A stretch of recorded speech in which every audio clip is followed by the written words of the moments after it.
兄师姐，请起立，请合掌。愿消三障诸烦恼，愿得智慧真明了。普愿业障悉消除，世世常行菩萨道。全体净师弟子，诚愿上人法体安康，法轮常转，常住世间，无量寿福。向佛菩萨及上人行三问讯礼。问讯，再问讯，三问讯，大众请坐。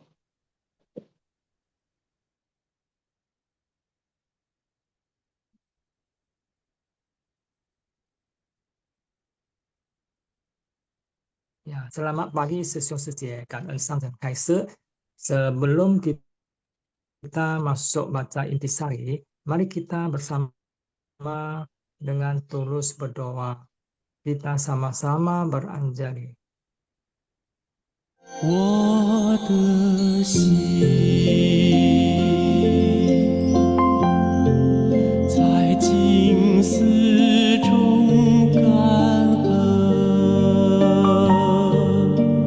我的心念充满虔诚。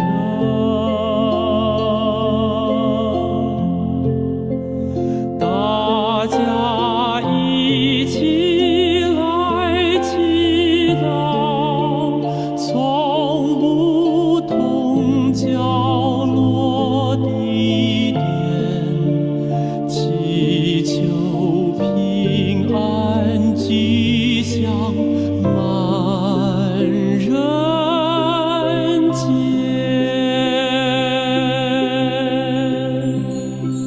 用心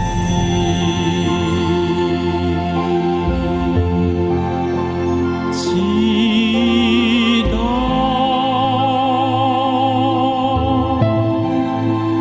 但愿人人坚守心愿心。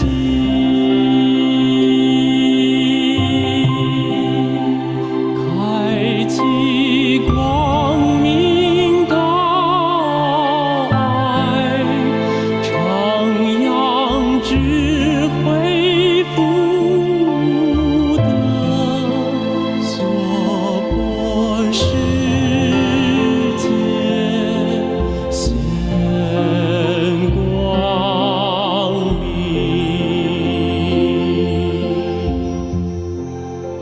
现在天下间，人心也是动荡不安，咱人人爱虔诚，祈祷天下平安，四大调和。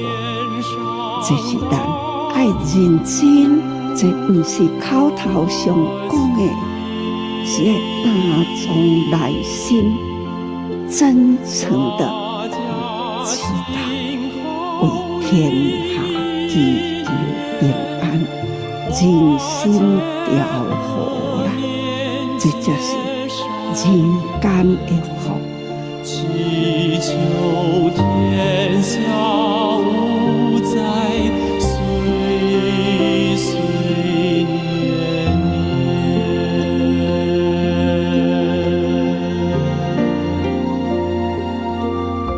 Semoga hati manusia tersucikan, masyarakat damai dan harmonis, dunia terbebas dari bencana. Hari ini saya Rimban Kosasi dan Wadi Session sebagai moderator. Kita mulai membaca intisari dari Wadi Session perkenalkan dan baca intisari yang mulai dari Wadi Session, Kangen Wadi Session. Cảm ơn Sang Ren Kaiser, cảm ơn Kim Ba Sesiong, cảm ơn Sesiong Sejemen semuanya yang pagi hari ini telah begitu ya Yung-sing ya mengikuti Sing Fa Siang. Khususnya cảm ơn kepada tim Sing Fa Siang yang telah mempersiapkan dari pagi hari. Baik, saya akan membacakan ya intisari pertama. Nah, host, mohon.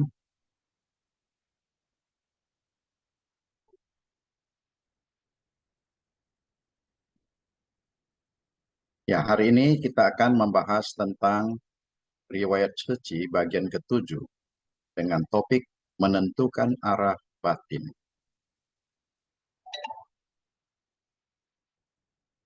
Nah, intisarinya bisa host yang pertama. Ya, kanten ya, Sesiung. Nah, setiap bulan tanggal 24 Imlek, semua insan suci tahu bahwa itu adalah hari kita melakukan kebaktian sutra Baisaja atau kita sebut dengan Icancing. Saat di gubuk kayu kecil, setiap bulan pada tanggal 24 ini adalah saatnya Master menyelesaikan pelafalan satu sutra dan menyulut lengan dengan dupa sebagai persembahan kepada Buddha. Hanya bisa dengan praktik nyata melatih diri dengan tulus. Master membalas budi kedua pasang orang. Master berterima kasih kepada Guru Dharma di Utara Cei di sana yang telah mendukung pencapaian, terutama Master Siu Tao. Juga ingin berterima kasih kepada Bapak Si Chongming ya, yang telah menampung Master dan membantu membangun gubuk kayu kecil di belakang Vihara Siti Garba dan bisa menjalani penakdisan di masa membangun gubuk kayu kecil. Master juga sangat bersyukur matangnya jalinan jodoh sehingga di auditorium Buddhist Queer dapat bertemu dengan gurunya Master. Berkat jalinan jodoh yang luar biasa ini, Master bisa sekali lagi kembali memasuki tempat penabdisan dan juga menyelesaikan rangkaian upah sampada selama 32 hari. Nah, baik Sesiung Sece. Tadi kita sudah ikuti ya riwayat suci ya. Riwayat suci tidak terlepas dari riwayat Master sendiri. Bagaimana kita lihat ya Master ya bisa menjadi seorang ya rohaniwan atau kita sebut biksuni bukanlah hal yang mudah. Lihat perjuangan.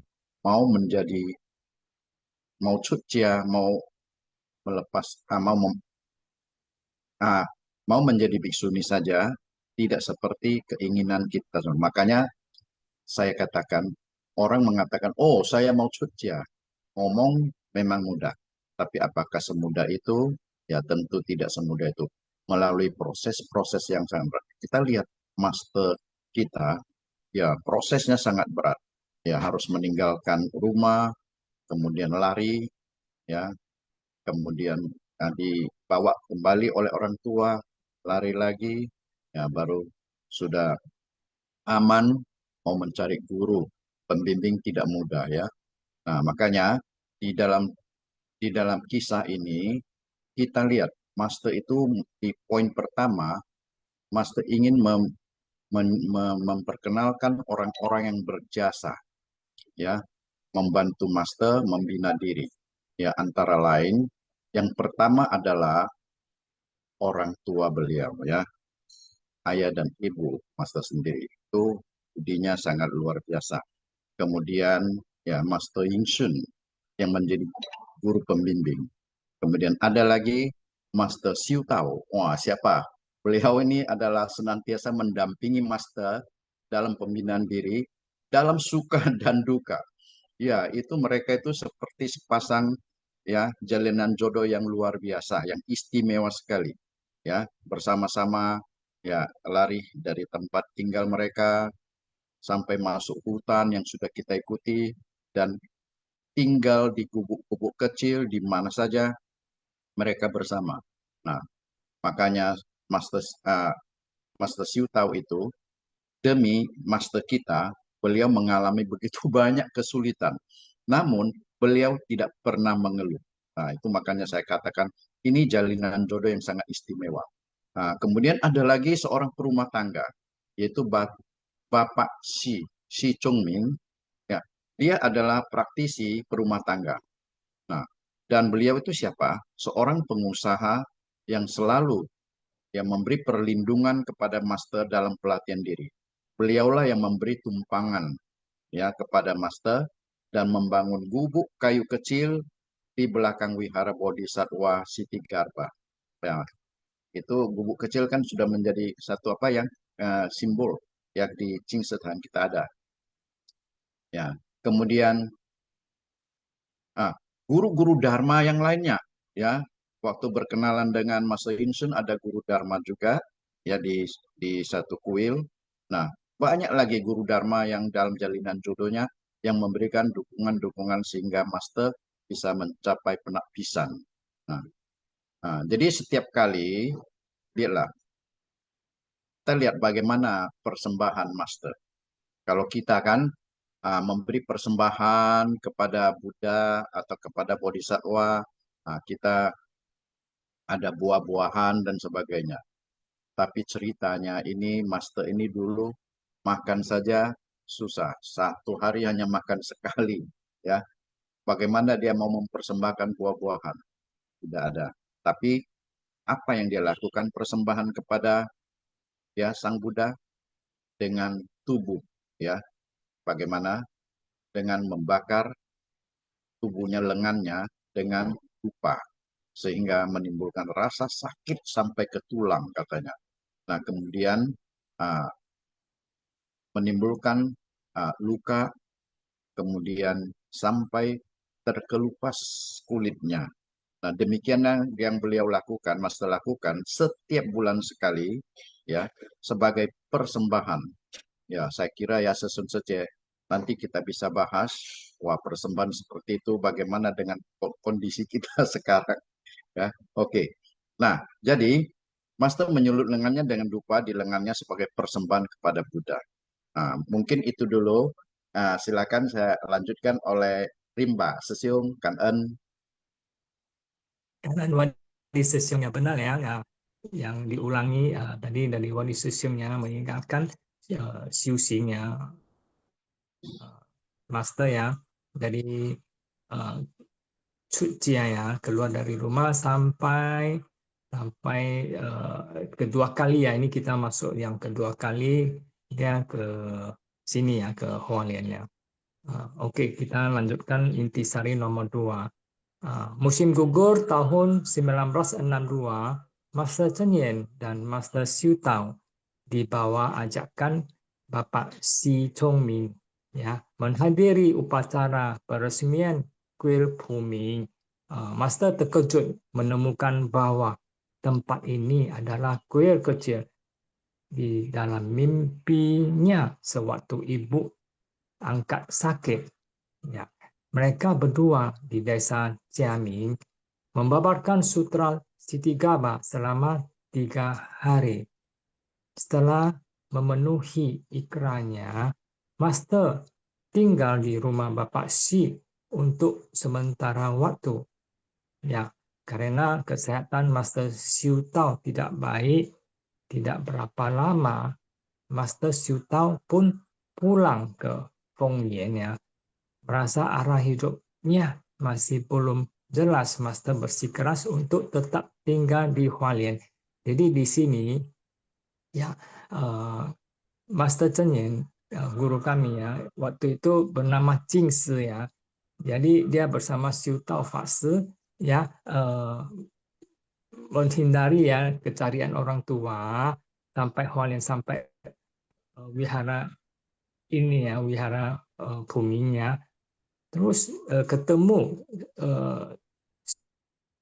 Zai Jia Di Si Chongming ya, dapat bapak ini si Cise ya. Jadi dia sebagai teladan kebajikan. Karena tadi dari cerita ini kita sudah dengar ya, Si itu sangat Yongxing ya. Yongxing dalam hal memuja sama Tijang Wang, Tijang Xing. Tiap hari pagi dia membaca ya, menampakkan. Terus sebagai teladan kebajikan sehingga menyentuh hati Master juga ya. Master kami juga ingin ya berlindung kepada Bapak Si ya. Tapi Bapak Si dia adalah Cai Chia Tizi. Jadi dengan ini ya Master juga belajar banyak ya dari Bapak Si. Terus jadi mereka berdua di desa Ciaming ya selalu membaca ya sutra Sitigaba. Ya, itulah Bapak Si sangat sayang sama Master kami ya, Jingsi ya, Master kami waktu itu masih bernama Jingsi ya. Jadi Siu Tao Fa Se waktu itu memang di sini di bukunya ada cerita ya karena kekurangan ya yin yang ya sehingga di buku yang bukan ini ya, di buku ada bukunya ya. Siu Tao Fa Se mengalami sakit ya, maka dia pulang ke tempatnya lah, mungkin ke tempat adiknya yang kalau nggak salah itulah tempat yang adiknya di sana. Jadi Master udah bersusah payah bisa sampai sini ya, dia tak ingin ikut pulang ya. Ya demikian saya dengar ya dan baca dari buku ini. Jadi oke, kita lanjutkan intisari ketiga di sosial. Baik, Kangen, terima kasih. Ya, saya akan lanjutkan dengan intisari ketiga. Ya. Master sangat menghormati dan mengasihi Bapak Si. Selama tinggal di rumahnya, merasa seperti hubungan antara ayah dan anak. Bapak Si merupakan teladan praktisi perumah tangga yang sangat Master kagumi, seperti sepupu Anatapindika masa kini. Hidupnya sungguh sangat sederhana, bersahaja, giat, dan mengasihi sesama.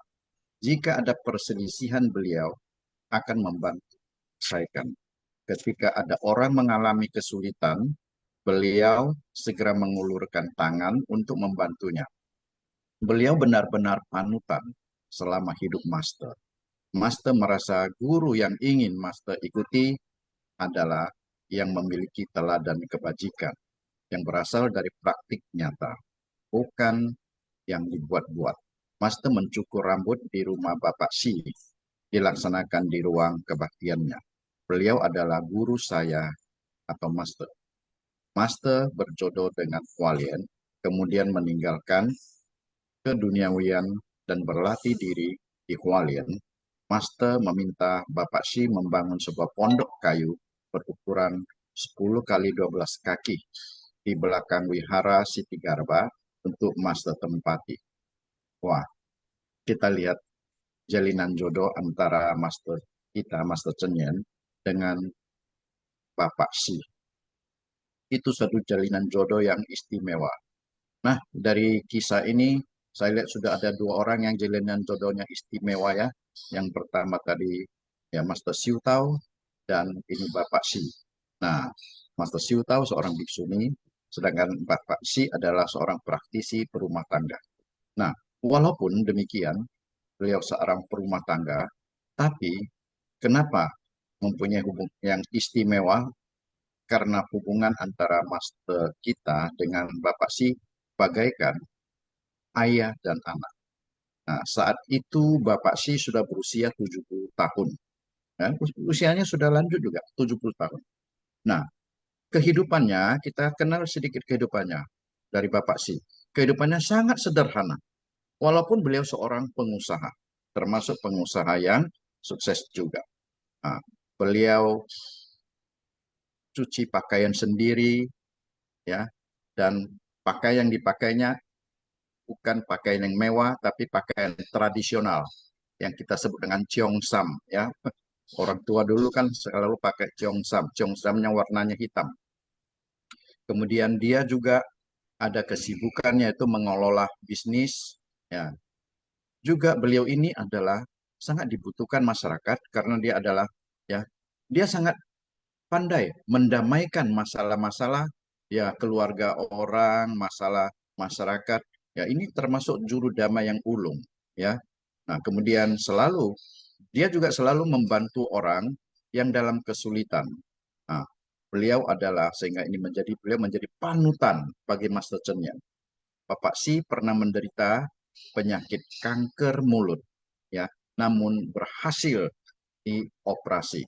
Nah, ini berkat daripada karma-karma baik yang beliau kumpulkan sehingga padahal itu penyakitnya sangat berbahaya. Jadi sesung saja kalau kita lihat tadi itu Master Si ini, ya, kenapa menjadi panutan bagi Master Chen Yan? Karena dia praktek kebajikannya yang luar biasa. Walaupun beliau adalah seorang orang berumah tangga, ya, seorang pengusaha, tapi beliau bisa melakukan praktek kebajikan dengan baik. Nah, ini yang menjadi, ya, panutan atau pedoman bagi Master. Nah, sekarang di sesi kenapa Master, ya, mengutamakan tindakan nyata di tengah-tengah masyarakat. Nah, ini juga salah satu panutan yang diperoleh oleh Master. Nah, jadi sesungguhnya semua. Nah, nanti ini bisa menjadi kita bahas, ya. Lihatlah Master Si seorang pebisnis, tapi dia bisa mempraktekkan spiritual dengan baik. Nah, nanti kita bisa jalinan jodoh kita dengan Master. Nah, kita ini banyak umumnya perumah tangga. Kita umumnya perumah tangga semua. Ya. Kenapa? Awalnya kita bagaimana jalinan jodoh dengan Master atau berjalinan jodoh dengan Ceci, kita mempunyai kisah masing-masing. Ya, sering selalu kalau kita uh, mengajak orang, ayo kita ke Ceci belajar bersama. Ya, selalu orang mengatakan, nantilah belum ada jodoh. Ya, saya masih penuh dengan kesibukan, masih punya karir yang harus tanggung jawab dan sebagainya. Nah, tetapi kalau kita lihat di sini contoh, nah saya kira saya sendiri ya sesungguhnya saja ya mempunyai pengalaman yang sama. Orang mengajak saya masuk ke Ceci 3 tahun baru berhasil, ya, karena awalnya saya selalu melekat dengan aktivis kegiatan di wihara, ya. Jadi saya pun tidak mudah diajak masuk Ceci karena selalu memikirkan kesibukan, ya, karir sendiri, kesibukan di wihara, dan saya anggap ya saya sudah di wihara itu kan sudah termasuk berbuat baik kan. Nah, awalnya ya, saya tertarik saat saya menonton TAI TV karena saya melihat begitu banyak relawan yang bekerja tanpa pamrih. Apalagi saya melihat, ya, seorang sosok tokoh yang saya lihat luar biasa, Master Chen Yan. Begitu lembut, begitu penuh wibawa dan kebijaksanaan. Ya, tutur katanya begitu lembut, begitu rendah hati. Inilah yang membuat saya tertarik ke Ceci. Padahal kita diajak orang 3 tahun, saya terus menghindar. Saya menghindar itu, ya, alasannya sibuk, ya, nggak ada waktu, ya, belum bisa, itu belum ada jodoh. Kata belum ada jodoh itu selalu keluar kalau kita merekrut atau mengajak orang masuk ke Ceci. Ya, nantilah belum ada jodoh. Jadi sebenarnya kalau menurut saya ya sesungguhnya yang harus kita munculkan sebenarnya adalah niat dulu, ya. Nah, kedua baru kita lihat ada jodoh.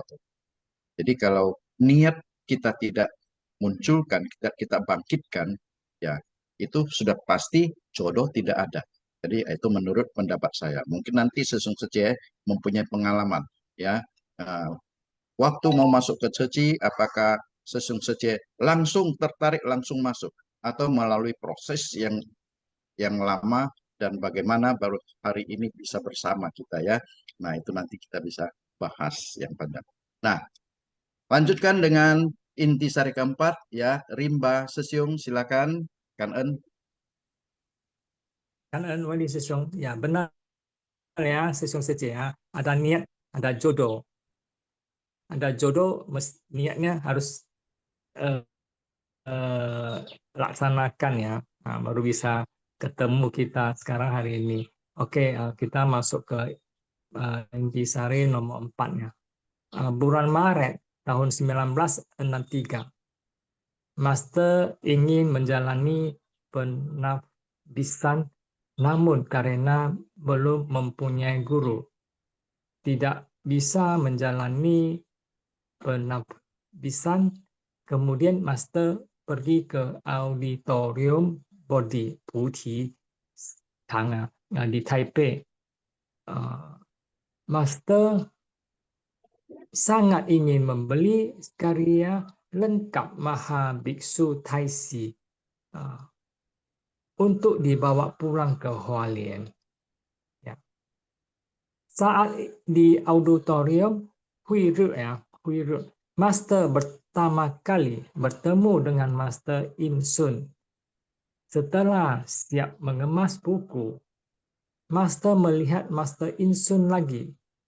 Kemudian Master meminta Master Hui Ying mewakili dirinya memohon kepada Master In Sun agar menerimanya sebagai murid. Jalinan jodoh guru dan murid antara Master dengan Master In Sun terjalin. Master In Sun berkata, "Kamu dan saya memiliki jalinan jodoh. Kamu harus ingat untuk berjuang demi ajaran Buddha dan demi semua makhluk. Berhubung bertekad untuk memasuki pintu Dharma, kamu harus memikul misi Tathagata." Hati Master terguncang dan menjawab, "Pasti akan berjuang demi ajaran Buddha dan demi semua makhluk." Ya, disinilah berjodoh ya Master Sang dan yang ketemu sama guru kakeknya In Sun Pak Se. Waktu itu Master kan belum ada ketemu biksu yang bisa menasbihkan ya. Jadi di sini pas ada acara itu ya Sochi ya. Jadi Master datanglah ke tempatnya itu, masuk ke auditorium Bodhi ya. Ingin Sochi, tapi karena Master belum ada guru, di bawah guru, naungan guru ya, yang biksu ya ditujui, sehingga belum bisa ya. Jadi ada yang bersama ya bilang, kenapa nggak langsung cari salah satu biksu ya sebagai guru ya. Jadi Master merasakan belum ada yang jodoh ya sama guru lain, sehingga dia kepingin ya. Akhirnya dia balik ya, dia ingin ke beli itu Taisi ya,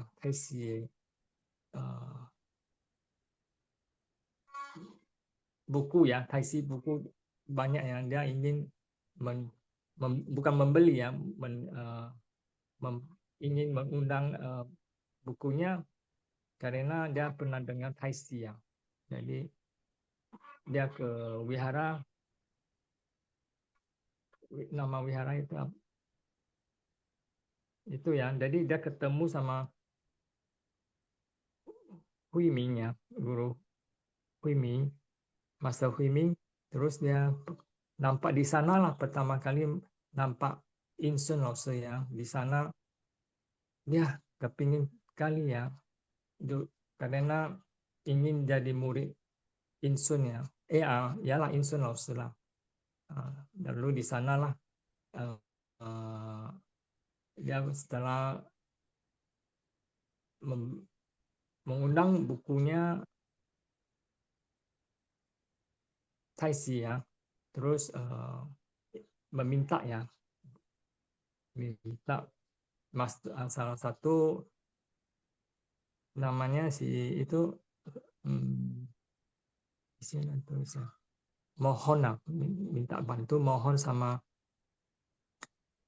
Master Insun ya, dia kepingin menjadi muridnya.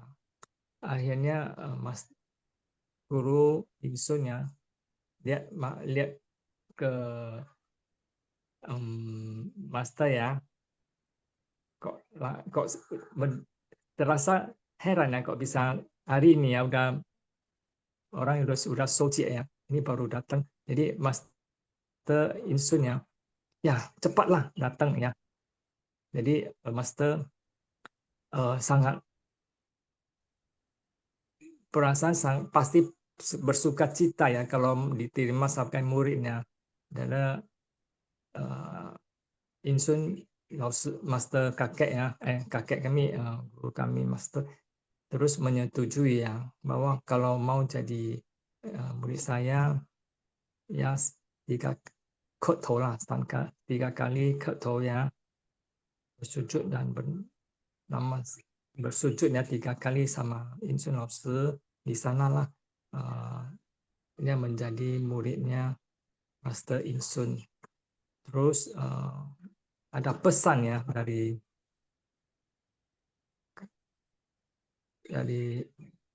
Master Guru, kakek guru ya kami ya, Insun ya. Kalau sudah masuk ke sini ya, jadi ada tugasnya ya. Tugasnya ya harus berjuang ya demi ajaran Buddha dan demi semua makhluk. Jadi itulah 6 kata ya yang membuat Master berjuang ya sampai hari ini tidak berhenti ya. Karena mau demi ajaran Buddha supaya bisa Jinghua Rensing ya. Apalagi di masa sekarang sangat perlu. Jadi demi semua makhluk. Demikian kemudian dari ini 3 tahun kemudian membentuk Ceci ya, setelah sudah ada guru Insun di sana lah dan jadi Master jadi biksu yang resmi. Kemudian bentuklah 3 tahun kemudian bentuklah Ceci. Nah, demikian tadi yang saya dengar. Oke, lanjutannya Wadi Susyung. Ya, kanan Susyung. Ya, baik tadi sedikit sudah dijelaskan oleh ya Rimba Susyung.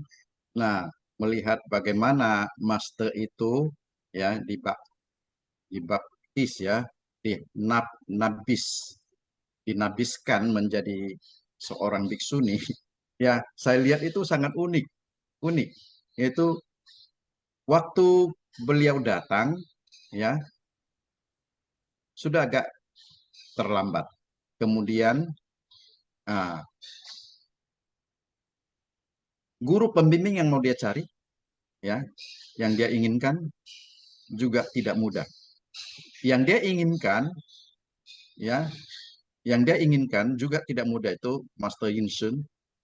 Karena waktunya sangat singkat, padahal beliau tidak bertemu, kemudian dia sudah mau pulang kembali ke Hualien.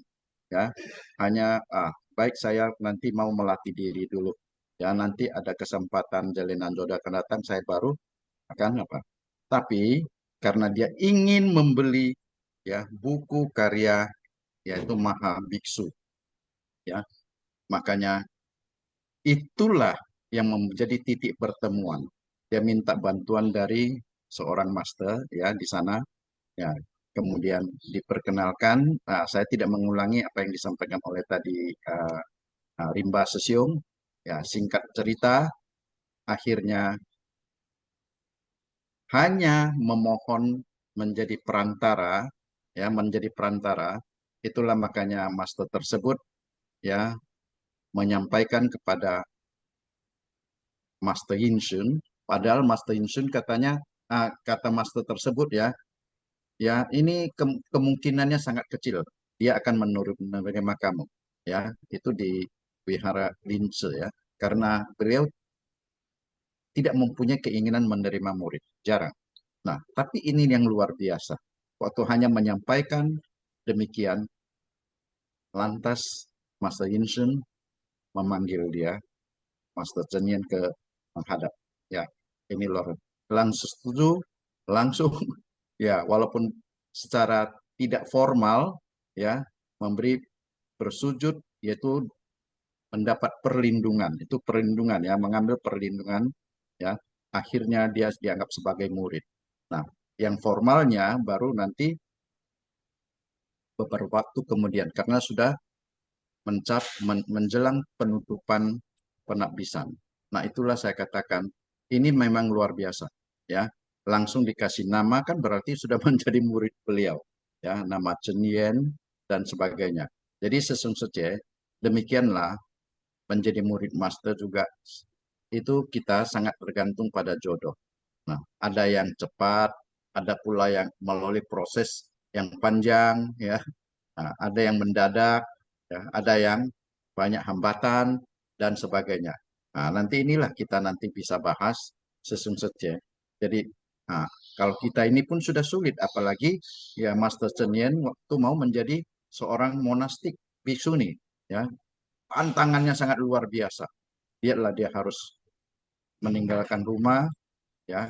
Makanya kalau saya perbandingkan, kok kisahnya ada sedikit mirip dengan Sang Buddha ya. Sang Buddha juga meninggalkan istana. Itu Sang Buddha itu lebih hebat lagi. Dia seorang pangeran yang mempunyai 3 jenis istana. Istana musim dingin, istana musim panas, nah, dan istana musim apa itu? Dingin, panas dan apa lagi ya. Nah, itu dia tinggalkan ya. Jadi saya lihat niat dan tekad itu sangat dibutuhkan bagi seorang yang ingin menjadi monastik ya. Ya, dia harus bisa melepas dulu. Melepas sesuatu yang sangat luar biasa. Nah, kita sebagai orang awam memang merasa sangat berat sekali. Nah, jadi makanya kita lihat ya yang menjadi monastik ya di negara kita inilah ya di jumlahnya sangat sedikit, belum banyak ya. Nah, karena itulah yang harus bisa melepas, yang harus bisa menghadapi tantangan dan rintangan yang demikian berat. Nah, tapi yang satu yang paling berat adalah melepas ya. Bagaimana melatih diri bisa melepas.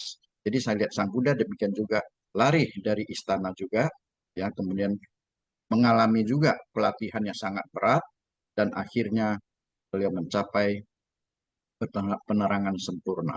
Ini dengan saya lihat Master juga begitu juga ya pengorbanannya ya kemudian apa yang dia alami ya sangat menarik. Setelah kita membaca riwayat-riwayat Master ini saya sangat menarik sekali. Nah, ini bisa memberikan inspirasi. Ya, sekarang kalau kita mau masuk menjadi relawan suci, sebenarnya itu tidak ada rintangan yang berat. Kalau kita katakan sibuk, tidak ada waktu, masih ada tanggung jawab di keluarga dan usaha dan sebagainya, sebenarnya yang kalau menurut saya satu saja, kita tidak bisa melepas. Itulah makanya pelatihan diri harus melatih yang paling berat adalah bisa melepas. Ya, kalau kita ada lagi kemelekatan, baru disebut dengan melepas. Kalau masih ada kemelekatan, ya, nah, maka nafsu, keinginan nafsu-nafsu itu, keinginan-keinginan itu tidak akan habis-habisnya. Keinginan-keinginan itulah yang membuat kita melekat dan tidak bisa melepas. Nah, mungkin itu dulu, ya, dilanjutkan dengan Rimba Sesiung, Kan-en. Ya, kan ya. Ya, benar sekali ya. Tadi di Sesiung juga ada berpendapatnya yang melepas ya. Itu salah satu kunci ya. Ya, melepas kemelekatan ya salah satu kunci ya bisa memikat ya. Kalau tidak melepaskan kemelekatan yang mengikat. Jadi macam mana keluar ya. Jadi Siu Xing juga harus ada luangkan waktu ya untuk melepaskan kemelekatan ya supaya bisa ikut acara-acara. Oke, kita lanjutkan ke tadi yang itu saya Kan-en sama Susyung ya yang kurang-kurang itu sudah ditutupi ya sama dibaca ulang. Jadi di sini Master ada 2 nama ya. Satu namanya nama sisilanya setelah ditampilkan Ingsun ada kasih 2 nama ya. Chen Yan ya. Satu nama lagi namanya Hui Chang ya. Hui Chang, Hui ya, Wijang, ya Hui ya, betul. bijaksana ya, Chang ya. Hui Chang ya. Jadi itu namanya istilah nama sisilanya ya, Sesiong ya. Hui Chang. Nama kalau nama dharmanya Chen Yan ya. Begitu kan? Jadi dia 2 nama ya. Jadi master dari Cucia sampai sini ya udah ada berapa nama ya. Ada Jingsi, sebelumnya ada nama lagi, Zai Jia Dizi, nama Cucia Liao Jingsi. Terus ini udah ketemu sama Master Insun ya, udah ditasbiskan jadi muridnya. Jadi udah ganti nama ya, maksudnya sudah ada tambahan nama lah ya. Dharma-dharmanya Chen Yan Fa Si, ada lagi satu istilahnya Hui Chang, tapi jarang dipakai ya. Oke, jadi kalau ke wihara tadi yang di Shouzen tempat sana, dia akan ngerja waktu sampai sama di 15 menitnya. Di sana juga ada Changlao ya, master juga namanya Jingxing ya, Jingxing Biksu Jingxi ya, Jingxing. Jadi di sana juga Hui Ri Jiang Tang ya, Hui Ri Jiang Tang di sana lah diresmikan ya jadi biksu ya. Oke, kita lanjutkan yang ini ya. Bulan April, Master pulang dan menempati gubuk kayu kecil ini. Masa-masa tinggal di gubuk kayu, ada angin topan ya. Ular dan lipan membuat Master ketakutan dan khawatir. Dan gubuk juga bisa goyang. Di dalam ruangan 10 kali 12 kaki menjadi tempat kehidupan dan ladang pembinaan diri Master. Di tempat itu bernamaskara pada Buddha, Chen Chen ya, bernamaskara dia sama Buddha ya, tidur memasak di dalam gubuk ini ya. Selama 6 bulan hidup di gubuk kayu kecil, kehidupan Master sangat sederhana. Sehari hanya makan sekali. Semangkok kecil nasi, merasa badan tiada rintangan. Karena tiada rintangan, maka tiada rasa takut. Karena sering sekali pada malam hari akan terdengar suara orang mabuk, suara pertengkaran, dan orang bernyanyi. Namun seiring berlalunya waktu, hati tidak lagi tergoyahkan dan batin terasa nyaman dan leluasa. Ada seorang nenek tua, anaknya berbakti, namun demi melindungi seorang praktisi yang masih muda, beliau sendirian tinggal di wihara bumi pelindung Dharma bagi Master. Jadi Master sendiri ya di gubuk kecil ini, tapi ada Fu Fasten ya. Master anggap Fu Fasten, Tenlong Pak Puapan ya. Fu Fasten yang menjaga dia ya. Sehingga Master membina diri sini juga aman, tenang ya kan. Di sini ada pentingnya kita ini kan sudah diwarnain ya dengan tulisan kuning ya. Batin tiada rintangan. Karena tiada rintangan, maka tiada rasa takut. Itu Xing ya. Xing juga berkata begitu ya. Ya. Itulah. Jadi dalam 6 bulan Master di sini Yongxing ya. Yongxing Xie menulis ya, menulis yang buku yang dibawa oleh Master ya. Setahu saya dia ada pernah baca buku itu, dia setiap huruf, setiap kata dia juga biasanya menulis ke kertas ya. Nanti ada mungkin lanjutannya ada cerita juga ya.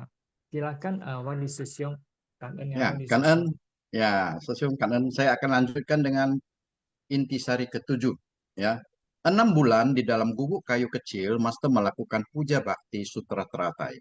Melakukan puja kata per kata. Setiap kata melakukan satu puja. Setiap kata dianggap menakjubkan.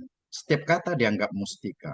Suatu kali ketika bersujud, tiba-tiba di sekitar saya bagai ada secercah cahaya terang yang sangat lembut, laksana cahaya rembulan bulan 8 tanggal 15 Imlek yang lembut.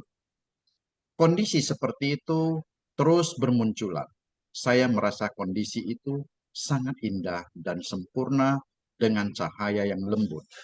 Gambaran persamuan Dharma Sutra Teratai terus bermunculan. Saat bersujud dengan penuh ketulusan, kondisi tersebut muncul di hadapan.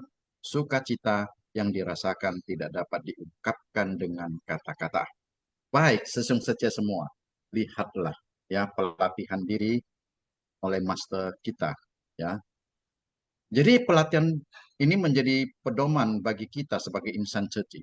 Pelatihan diri kita di ceci ya bagi kami, bagi saya sendiri, bagi saya ya sangat lengkap yang ada di ceci itu, yaitu ada membaca atau melafalkan sutra ya.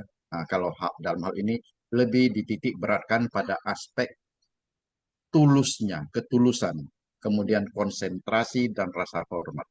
Jadi membaca sutra itu bukan suaranya harus nyaring, bukan alat perkusinya lebih lengkap atau iramanya, tapi lebih dititik beratkan pada aspek batin kita, yaitu lakukanlah dengan tulus. Kalau kita tulus dengan rasa hormat dan dengan konsentrasi, pikiran kita tidak bercabang-cabang. Ya, kalau kita baca satu buku penuh pun kalau pikirannya entah melayang kemana-mana, ya tidak akan sempurna. Kemudian tadi yang membaca atau melafalkan sutra. Kemudian di ceci kita juga ada mendengarkan dharma. Nah, mendengar dharma seperti hari ini kita laksanakan, ya ini lebih dititik beratkan pada aspek kesadaran indera kita. Yaitu Master selalu mengatakan mendengar dengan mata, melihat dengan telinga. Itu artinya kesadaran indera kita harus kita bangkitkan. Jadi bukan hanya mata atau telinga saja, bukannya telinga saja. Telinga saja itu fisik, tapi pikiran dan hati kita itu adalah kesadaran yang harus kita fokuskan waktu mendengar dharma. Nah, kemudian yang ketiga, ya, setelah kita mendengar dharma, kita harus merenungkan apa yang kita dengar. Ya. Nah, untuk apa? Ini lebih dititik beratkan pada aspek kesadaran pikiran dan ketenangan batin. Nah, ini sudah dua bekerja. Ya, kalau mau merenung, ya batin dan pikiran. Pikiran tidak bercabang, batin pun tenang dan leluasa. Nah, agar kita bisa memahami secara mendalam dharma yang kita dengar. Itu memahami secara mendalam. Ya. Nah, yang kemudian ya berikutnya adalah mempraktekkan apa yang dipahami. Sudah kita paham secara mendalam, kita harus praktekkan. Nah, dalam hal ini kita lebih menitik beratkan pada aspek tindakan nyata atau disebut dengan jalan bodhisattva. Dan yang terakhir, ya, nah kita harus menyebarkan dharma. Setelah kita praktekkan, kita harus menyebarkan. Hal ini lebih menitik beratkan pada aspek memberi manfaat kepada orang lain. Nah, jadi semua yang kita lakukan itu mempunyai tujuan akhir adalah batin yang tenang dan leluasa dalam menghadapi segala masalah, menghadapi orang, dan segala hal yang ada di dunia ini. Kemudian yang poin kedua, sukacita dalam dharma, yaitu inilah yang disebut dengan kebahagiaan sejati atau kebahagiaan sesungguhnya. Yang ketiga, kita baru bisa terbebas dari penderitaan, yaitu terbebas dari siklus kelahiran dan kematian. Nah, mungkin itu saja yang saya tambahkan ya, Kan En ya. Limbah Sesium dilanjutkan. Ya. Lanjutkan. Ya, Kangen Wadi Susyong. Tadi ada sebutkan itu kebaktian ya. Kita saat dengan hati kondisi batin yang tenang, ya kita seperti Master tadi semua menakjubkan, ya kan, satu kata pun menakjubkan itu harus kuilot lah ya. Saya pernah ikut, ya saya ada ikut, sudah ikut semua. Jadi waktu dengan hati yang saat kita dengan hati yang tenang dan tulus berdoa ya, tulus membaca ya, baca sutra teratai ini, Master ya, sama juga saya pernah merasakan sejuk ya, lembut lah ya gitu ya. Tapi cahaya sih saya tak pernah dapat, cuma mendapatkan sangat bersuka cita, lembut ya, seperti masuk ke meditasi lah, meditasi merasakan tenang gitu. Itu saya udah pernah rasakan. Dan kalau saya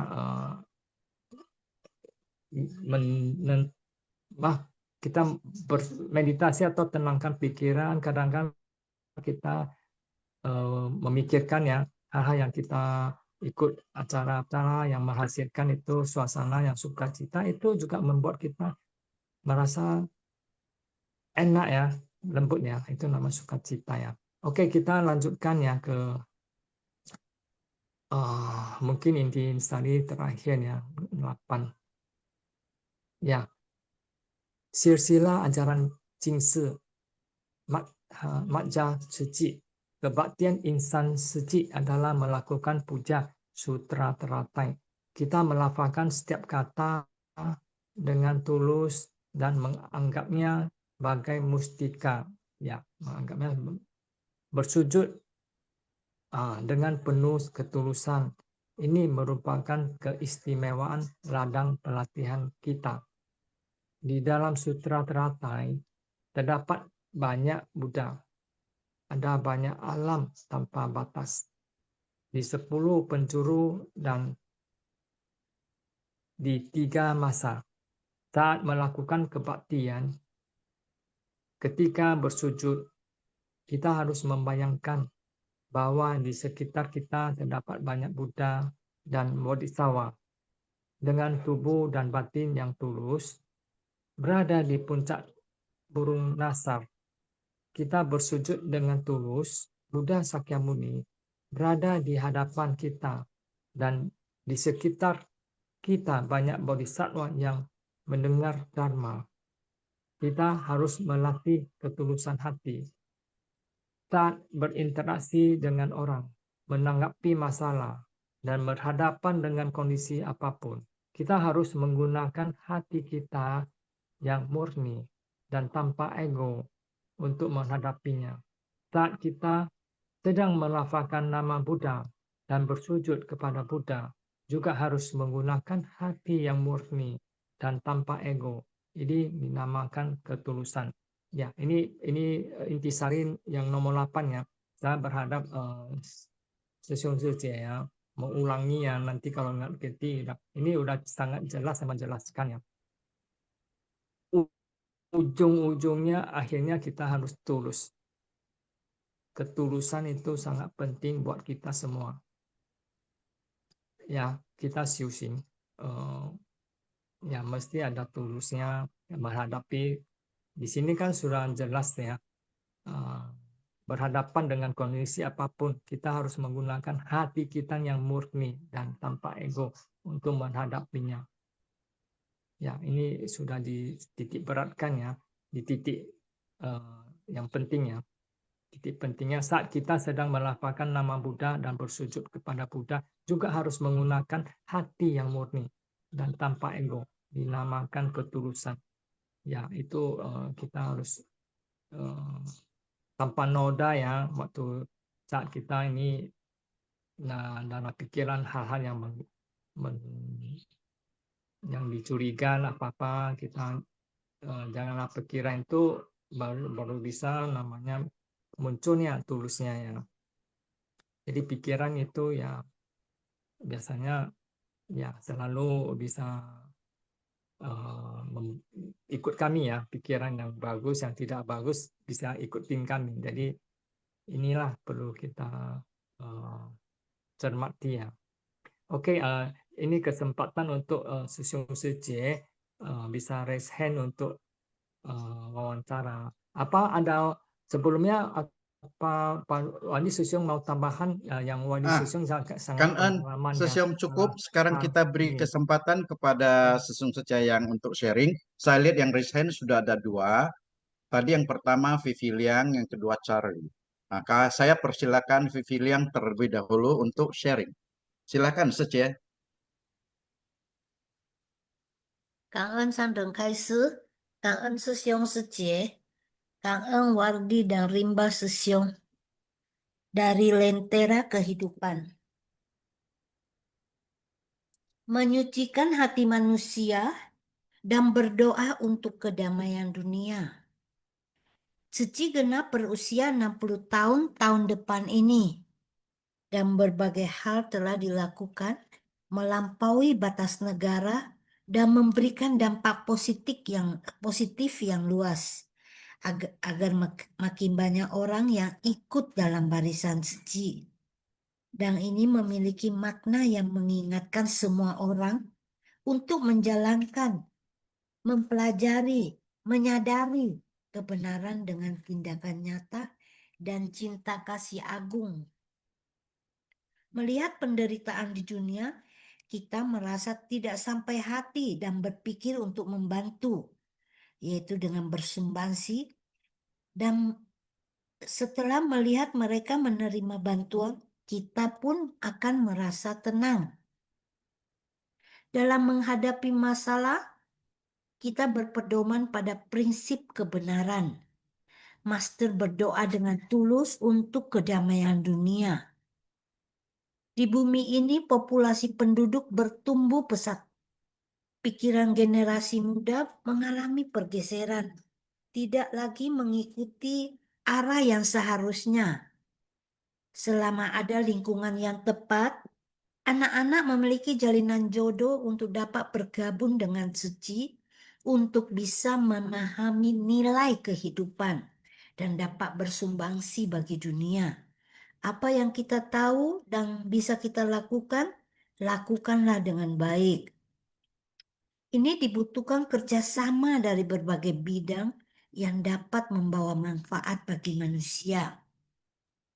Apa yang dilihat harus diamati dengan cermat dan penting menyampaikan informasi yang benar dan dapat menyucikan hati manusia. Masyarakat akan tertib dan damai, tentram, dan dapat melakukan hal dengan hati yang tulus dan dapat bekerja sama dengan baik.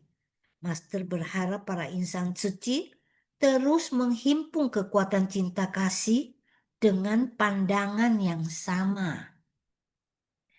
Dunia terdiri dari ruang dan manusia. Di dalam ruang besar ini, kita hidup berdampingan dengan damai, tentram, dan harmonis, bersatu hati, dan banyak hal baik yang bisa kita lakukan dengan arah yang benar, dan juga kedamaian abadi selamanya. Dan inilah esensi dari ajaran agama. Di dunia ini terdapat berbagai ragam agama, negara, masyarakat, dan budaya yang berbeda-beda. Agama memiliki tujuan yang sama, yaitu membimbing manusia, melenyapkan niat yang jahat dan menyimpang, dan mendorong semua orang berbuat baik demi membawa manfaat bagi dunia ini. Inilah prinsip universal yang dijunjung semua agama, yaitu menyelamatkan semua makhluk melampaui batas negara, memiliki keyakinan bahwa manusia pada dasarnya baik, dan menghentikan kejahatan, menyebarkan kebajikan dan berdoa untuk kedamaian dunia. Dan juga menghargai jalinan jodoh untuk menjalankan misi ajaran kita. Kaan Susyong Suci.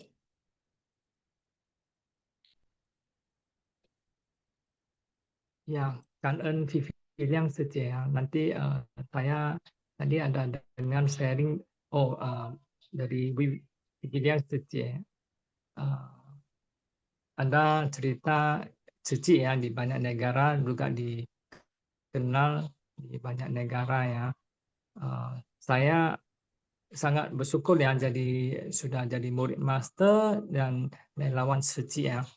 Sudah jadi relawan suci, saya juga sangat merasa bangga. Jadi hari ini saya sharingnya bukan di rumah saya bawa baju, celana dan ke tempat sebuah panti ya. Jadi panti asuhan. Panti asuhan ini didirikan seorang pastor ya, Sentalio. Beliau mendirikan ini ya, dia kenal kali sama Yayasan Buddha Suci ya, tapi belum mendalami ya apa yang master ya. Tentu dia sudah pernah beli buku kayak buku master ya yang ada gambar master, dia pernah baca. Terus dia bilang dia juga terapkan ya. Dia udah baca, maka dia di sini ya, dia membina anak-anak asuhnya ada puluhan ya. Terus anak-anaknya saya ikut berapa hari di sini ya, diterapkan bangun jam 4:30, jam 4:30 sudah berkumpul di aulanya ya. Di aulanya terus mereka kumpul, nanti cerita ya, ini pendeta Senta ya, dia cerita tentang kebenaran. Sudah itu minta ya tiap anak-anak yang sharingnya pendapat gitu, apa yang didengar untuk disaringkan ya. Jadi ada yang bisa menjadi saksi itu ya tiap hari ya. Jadi luar biasa ya. Selain jam 4:30 dia bangun untuk arahkan murid itu menceritakan, tentu dia bawaannya ya Alkitab ya. Lalu untuk jam 7 juga setelah makan jam 7 berkumpul lagi evaluasi ya hasil-hasil yang mereka kerjakan atau itu. Jadi karena dia ada baca buku ya master, dia bisa yang baik dia tiru, sangat bermanfaat ya. Jadi dia salah satu pendeta, saya rasa ya sangat unik ya. Jadi kalau kemarin diajak ke gereja lain ya, saya ikut. Jadi saya pantang. Jadi Tanjung Balai. Rimba Sesiong, bagaimana kita kasih kesempatan kepada Charlie untuk sharing dulu, Ya. Sesiong? Ya, oke. Silakan Charlie. Silakan. Ya, selamat pagi Sesiong Wardi, Sesiong Rimba. Ya, suara saya masuk ya Sesiong. Ya, jelas, Masuk. Sesiong, jelas. Selamat ya ke tim Simfasiang, Kanan ke Master. Selamat pagi semua Sesiong Secip. Nah, kalau topik hari ini kan menentukan arah batin ya. Menurut saya ada 3 hal utama Sesiong. 3 pilar utama dalam perjalanan hidup maupun secara spiritual. Tadi Sesiong ada sempat bahas sedikit tentang niat ya. Menurut saya niat doang belum cukup Sesiong. Jadi kalau saya summary-in materi hari ini tuh ada 3 hal yang penting. Yang pertama niat, setelah ada niat ada kemauan, terakhir baru keyakinan. Nah menurut saya ada niat saja belum cukup jika tidak ada kemauan. Ada kemauan saja belum cukup jika tidak ada keyakinan. 3 hal faktor inilah untuk mencapai tujuan sesuatu. Nah, menurut saya ada niat saja belum cukup jika tidak ada kemauan. Misalnya contohnya seperti ini. Saya niat berubah, tapi kalau tidak ada kemauan itu hanya sifatnya wacana. Tanpa kemauan niat tidak akan bergerak. Nah, kemauan itu kalau niat itu ibaratnya kayak kompas. Jadi kompas aja kalau kita belum melangkah dia hanya ibaratnya kayak niat awal. Nah, kemauan adalah tenaga untuk melangkah. Ya, ibaratnya kemauan ini sebagai bahan bakar. Jadi banyak orang yang semangat di awal tapi gampang menyerah. Kenapa? Karena tidak ada keyakinan.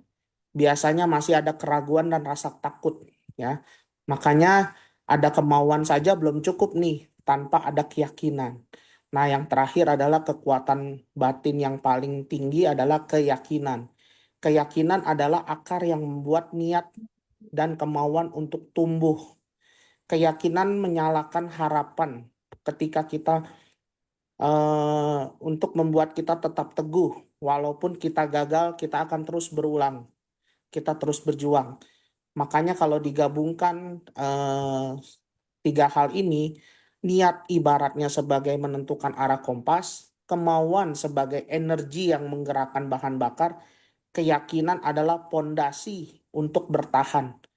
Makanya menurut saya ada hal penting tiga hal ini. Jika kita sebagai relawan seci, jika ingin terus masih bergabung di dalam jalan bodhisatwa yang Master ajarkan, ya tiga hal penting ini yang penting ya. Sesiung Sece, kita harus tumbuhkan niat kita. Yang kedua ada kemauan dari dalam diri kita. Baru yang terakhir adalah keyakinan. Demikian sharing saya, Kanen Sesiung Sece, Kanen Sesiung Wardi, dan Rimba. Kanan ya Charlie Sesiong, ya bagus sekali.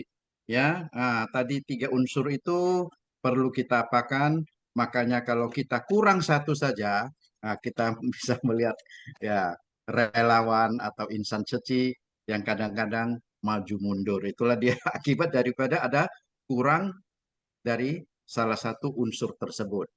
Sehingga apa kata Master ya, katanya maju maju 2 langkah, mundur 3 langkah. Itu yang sangat kita takutkan. Jadi kita butuh tekad dan keyakinan. Itu betul ya. Ya, jadi tekad itu sangat penting. Tekad itu sama dengan kemauan ya. Nah, kemudian kita harus mempunyai keyakinan. Nah, baik. Nah, kemudian ada lagi yang ingin sharing, silakan. Oh, Jangka Wijaya Sesiung. Pagi, silakan Sesiung.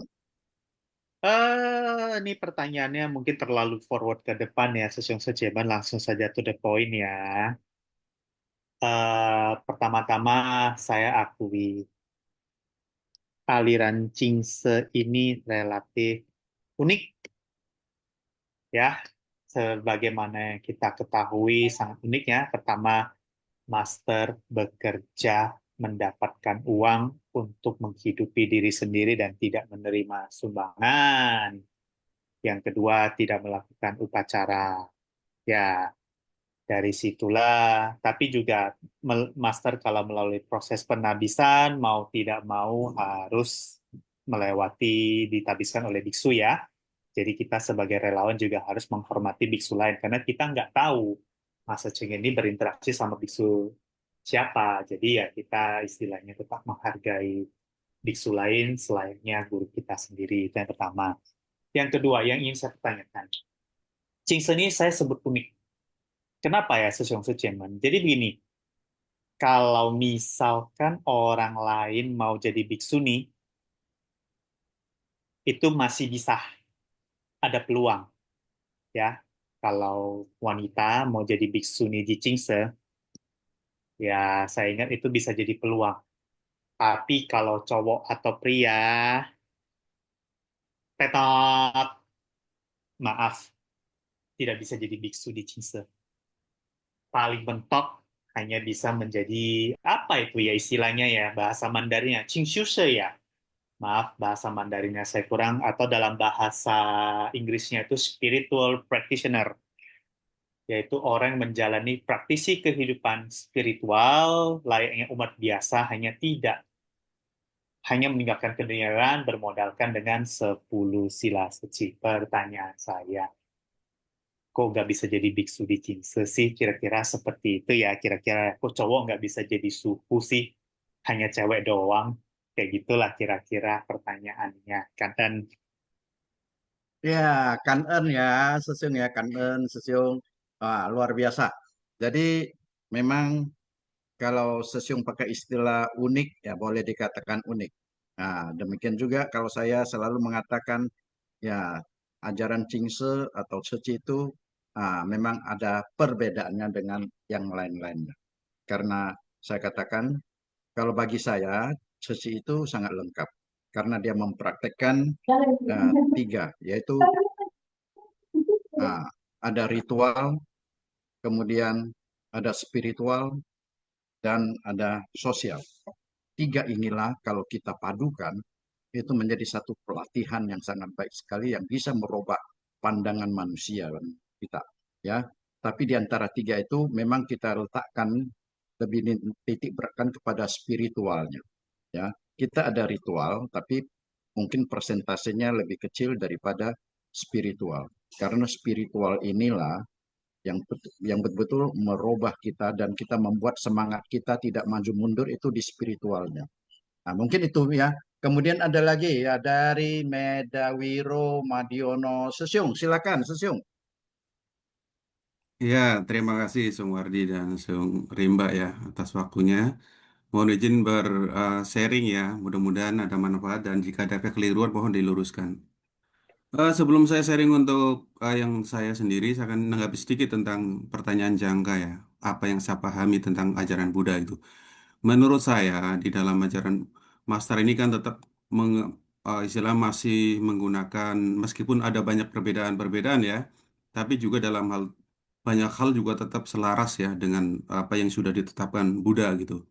Jadi terkait dengan sangga itu kan agak panjang ceritanya, tapi singkatnya beginilah. Pada prinsipnya di sangga itu ada sangga biku, ada sangga bikuni gitu.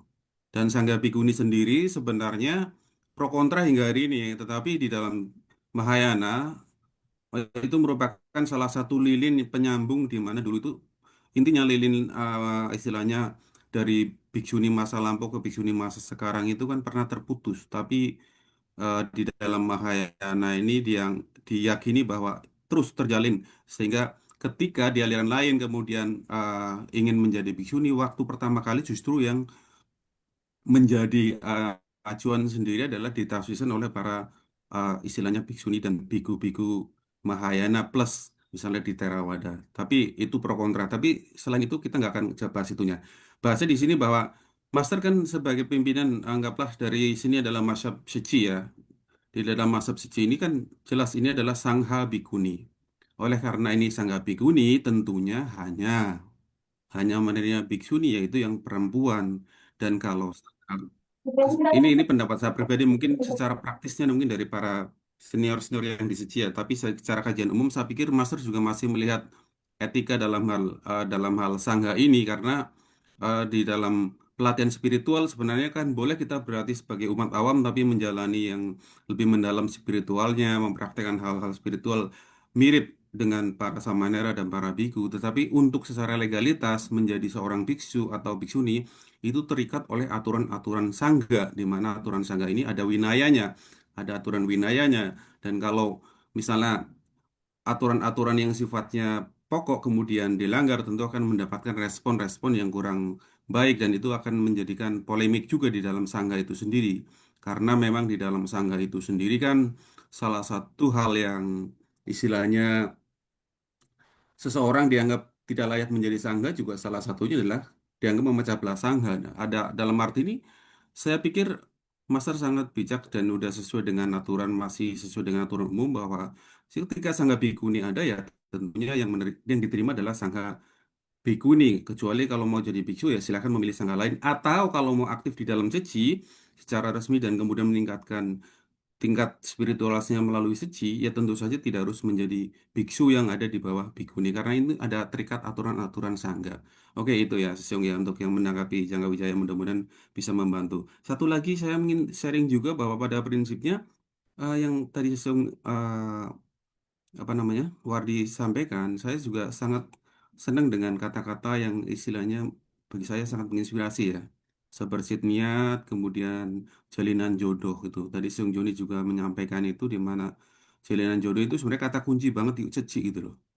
Adanya interaksi, ruang dan waktu yang tepat itu merupakan hal yang sangat penting saya pelajari Ceci ini. Kata kunci salah satu yang sangat menonjol adalah kata kunci jalinan jodoh. Saya pernah bertanya pada senior yang di Ceci juga. Ceci kenapa bisa sebesar ini ya di Indonesia ya? Hebat banget saya bilang. jawabannya jalinan jodoh gitu.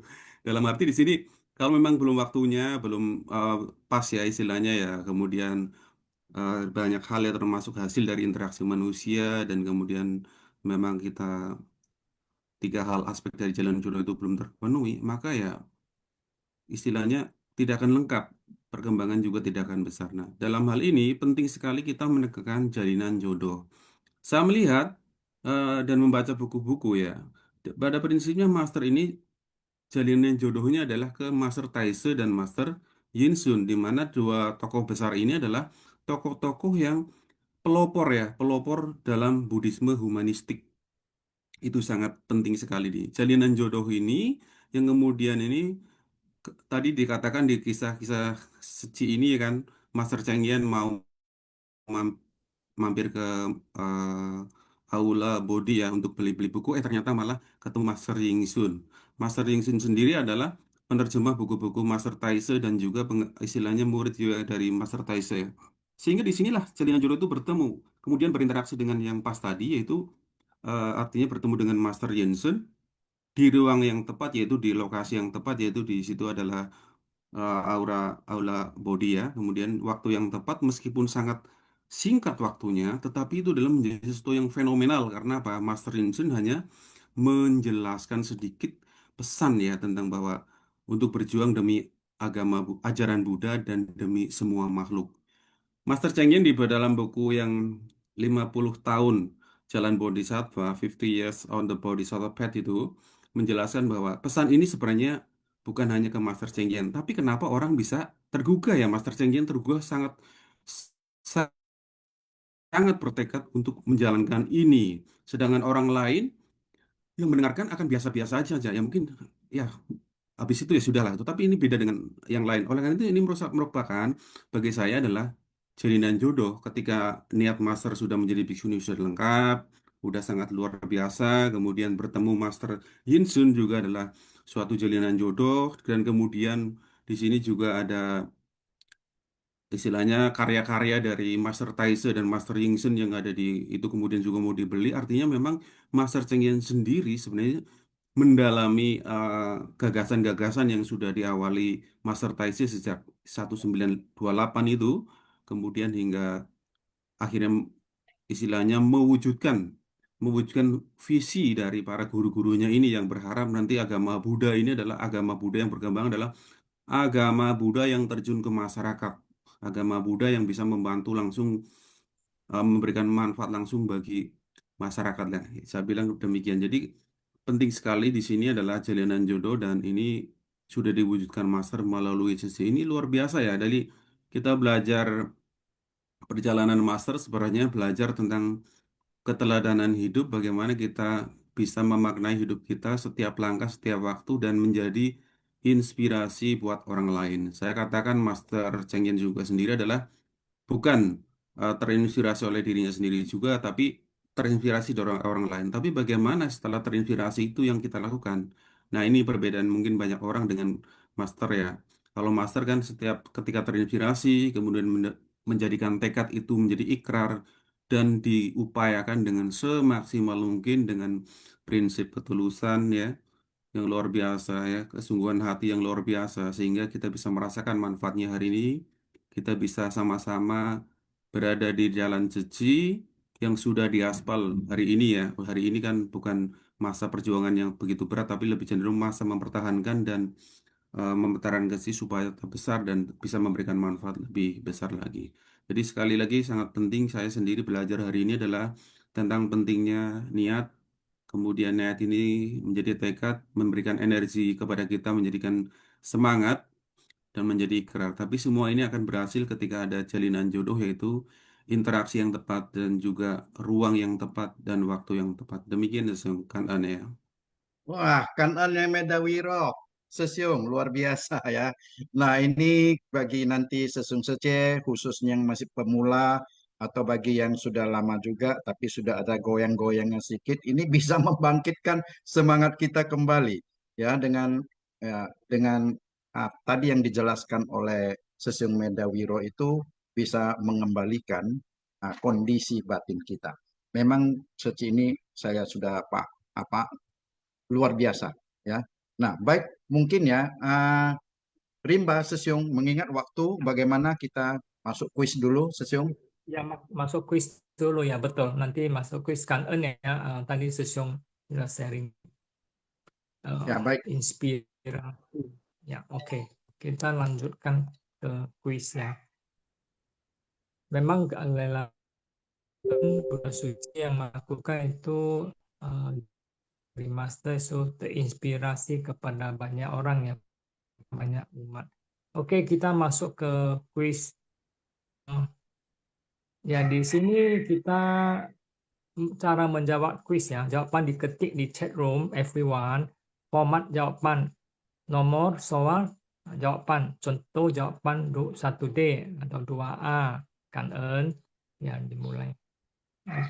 Nanti dibantu tutup ya sama host ya. Setiap bulan penanggalan lunar tanggal berapakah hari kebaktian Sutra Baisa Ya Guru? A. Tanggal 24, B. Tanggal 14, C.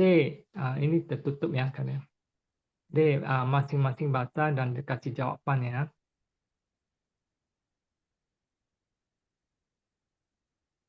Ya, dihitung ya. 1, 2, 3,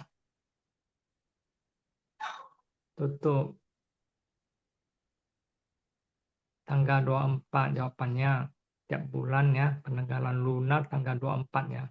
Ada kebaktian Sutra Baisa Jaguru. Ya, sudah Oke, close lanjutkan nomor Sesiung.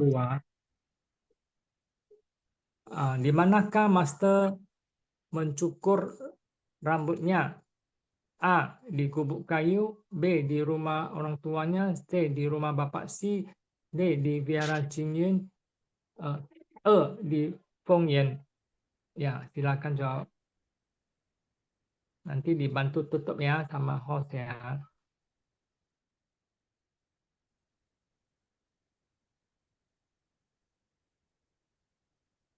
Close Sesiung. Close ya, udah close ya. Kita lihat jawabannya ya. Nah, di D, C di rumah Bapak Si ya. Cukur rambutnya. Oke, kita yang ketiga. Penyakit apa yang diderita Bapak Si sebelumnya? A. Kanker usus. B. Kanker mulut. C. Kanker mata. D. Kanker hati. Penyakit jantung. Ya akan jawab.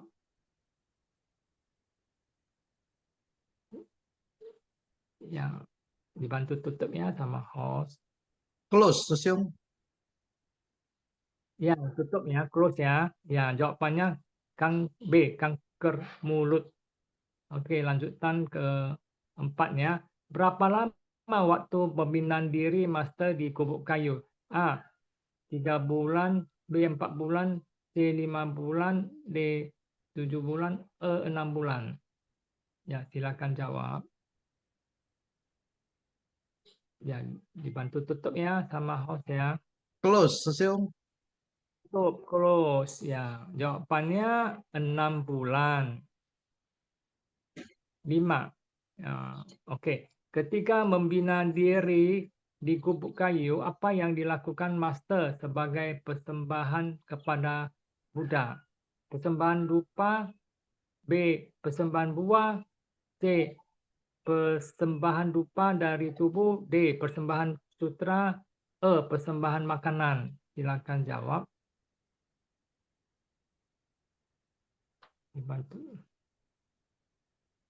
Dibantu tutup ya sama host. Close Sesiung. Itu close ya. Jawabannya C ya. Tertutup. Persembahan rupa dari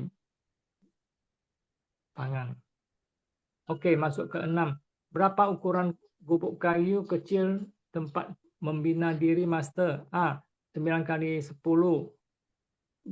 B. 13 kali enggak nampaknya. Masing-masing jawab ya, masing-masing kasih jawaban.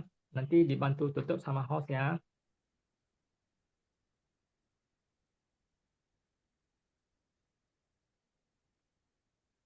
Ya, host Close, sesiung close. close ya.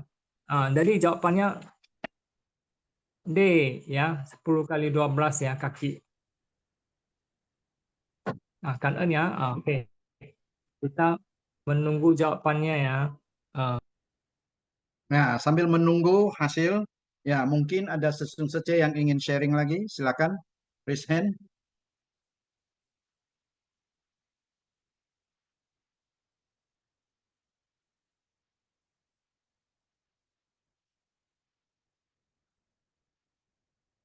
Ya, ada sesiung saja ya, silakan, masih ada waktu sedikit. Amitabha Sesiung, Suharjo sesiung, silakan, Kan-en.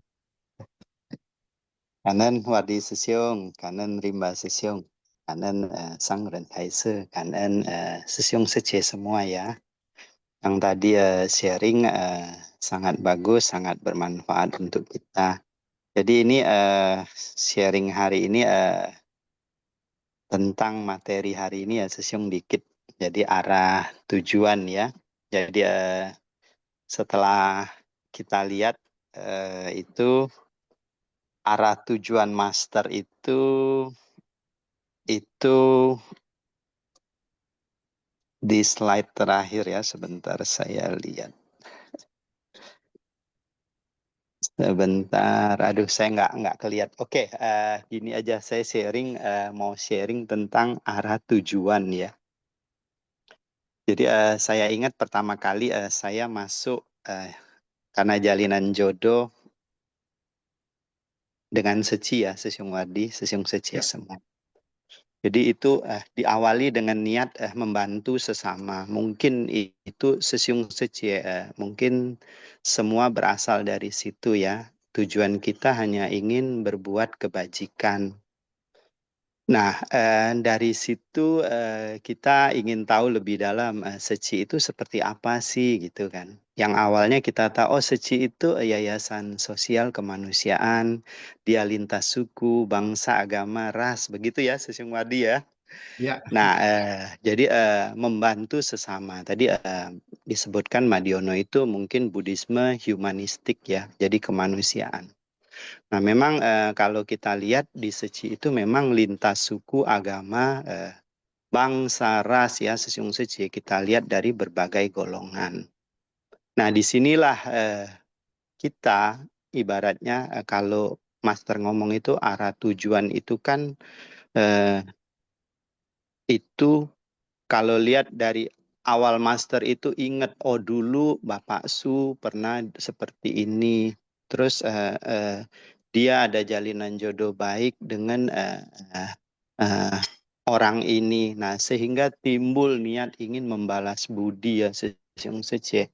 Nah, dari situ terakhir nanti berdirinya misi amal kemanusiaan ya, sehingga berdirinya Seci. Singkatnya seperti itu.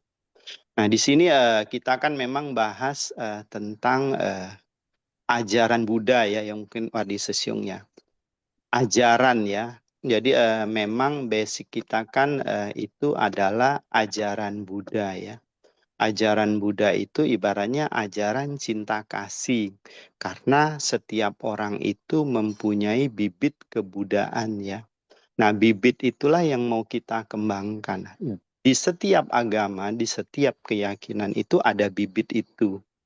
Nah, disinilah kita melatih diri untuk mengembangkan bibit itu, cinta kasih yang murni itu ya, Sesiung Sece.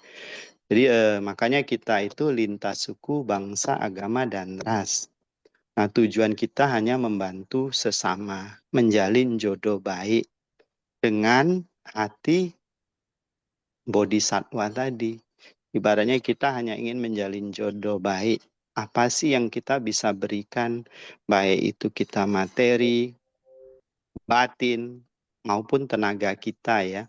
Nah, setelah itulah kita setelah jalin jodoh baik, kita ajak mereka untuk memahami Seci ya, Wadi Sesiung. Nah, tadi tentu dengan berbagai hal yang Wadi Sesiung ngomong, Seci ini kan sangat kompleks, bukan satu hal. Banyak hal yang bisa kita pelajari ya. Sehingga membuat kita suatu saat Master ngomong bisa batinnya itu tenang dan jernih. mempunyai tekad luas dan luhur.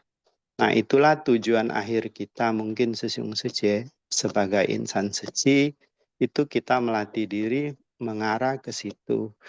Sehingga suatu saat apapun yang kita lakukan dalam kehidupan kita sehari-hari hanya punya niat seperti itu Sesiung Sece. Menjaga batin kita tenang dan jernih dengan tekad yang luas dan luhur membantu sesama kita. Mungkin itu sharing saya. Kanan wadi sesiung, rima sesiung, amit. Kanan ya, kanan sesiung. Wah, luar biasa. Nah, ini sudah semakin menambah ya kekuatan semangat kita ya dalam menjalankan seci. Nah, rimba sesiung, hasil pemenangnya sudah keluar. Bagaimana kalau saya Ya, ya. bacakan saja? Ini sudah keluar. Ya, Ya, ya boleh silakan Susyong. ya. Yang pemenang pertama adalah Haryanto Sesiung dari Tebing Tinggi. Yang kedua, Yeni Sece dari Jambi. Ketiga, Yeni Lau Sece dari Jambi. Keempat, Tini Sece dari Lampung. Kelima, Fatima Sece Tebing Tinggi.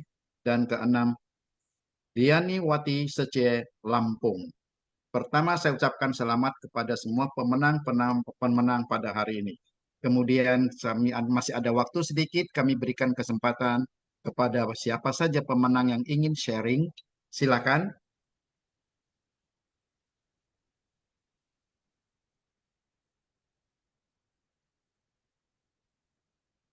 Ada Sesiung Sece yang ingin sharing pemenangnya?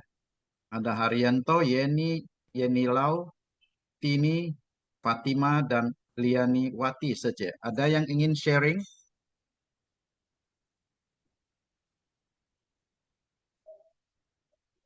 Buka mic langsung ya kalau mau sharing. Oke. Oh, Fatima Izin tidak tidak sharing. sharing ya. Oh, mungkin karena waktu ya, Mungkin nggak ada karena yang sharing. semua sudah mau berkegiatan ya.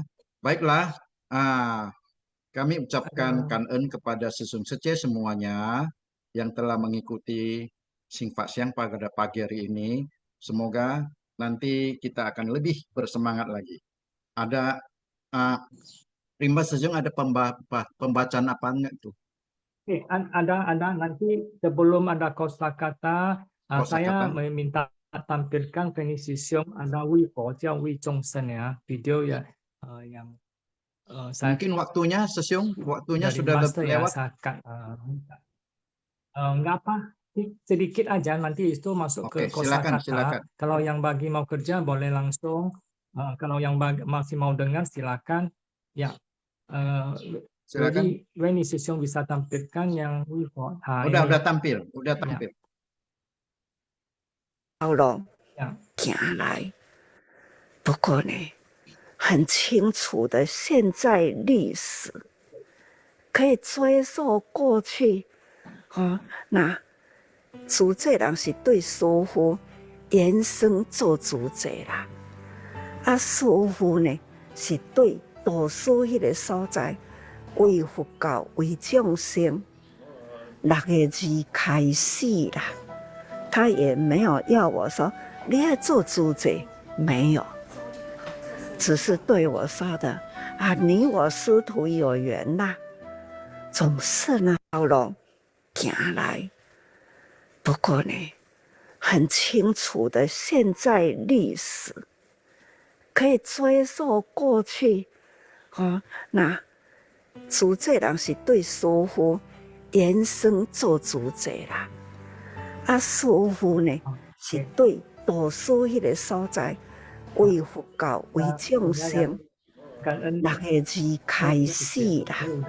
他也没有要我说你要做主者，没有，只是对我说的你我师徒有缘啦，总是呢。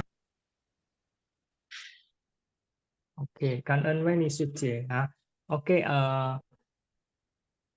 sampai hari ini ya, detik ini sebelumnya kita masuk ke kosakata ya, kangen touch ya, kangen sang dan kaise. Ya. 感恩师公上人开示，感恩师故事博金寺妙莲华训法香与会，波萨嘎达训法香 Riwayat Suci bagian 07 menentukan arah batin. 同样呢，这个具真足戒诚的爱就是佛 umpasam 法。 pada 礼拜 puja bakti 有觉悟 namaskara 的人 会 生 日 啊， 讲堂 才 aula 会有 pembabaran 爱。 dharma cahaya 没有觉 kebijaksanaan 悟的人生，实 寂 在 静 是 的春 不 天 知什么 silent spring 自然生态 ekosistem alam 落发 mencukur rambut 敬佩 mengagumi 齿癌 kanker mulut 纠纷 percekcokan perselisihan 菩提讲堂 auditorium body 一字一拜 satu kata satu puja bakti 太虚大师的全集 karya lengkap Mahabiksu Taishu 糜烂 mubazir 挥霍 berfoya-foya 观想 memvisualisasikan 沐浴 mandi 轰动 gempar 承载 memikul 胎盘 placenta 感恩吃故事伯，早上好。 感恩小菩萨. Ya, ini kata-kata yang kita belajar ya. Kosakatanya penting kali. Oke, 感恩威尼斯姐呀，感恩大家。好，大家请起立呀。请合掌。向佛菩萨及上人行三问心礼：一问心，再问心，三问心。感恩师兄师姐，明天见ya. Setiap hari kita ketemu ya. Besok Kan sesiung sece semuanya. Sesiung. Kan 有你真好，真好。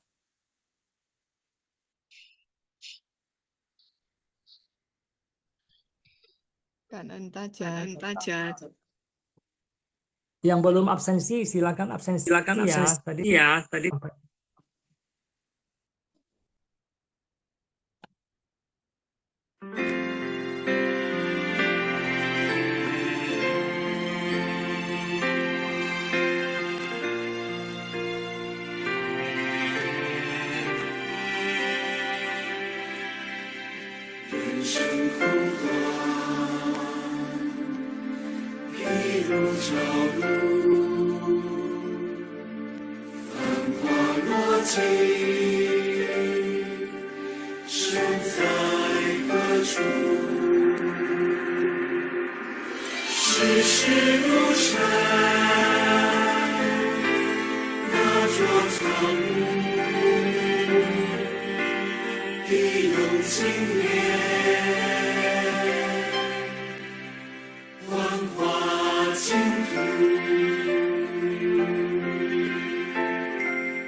心思，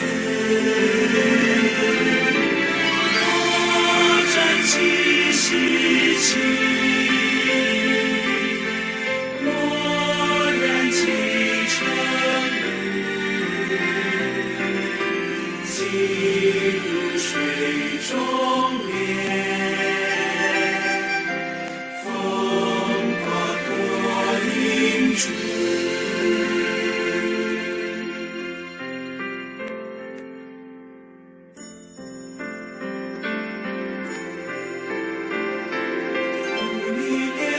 相生，莲花舞的相生，是非善恶相伴，菩萨离苦得乐。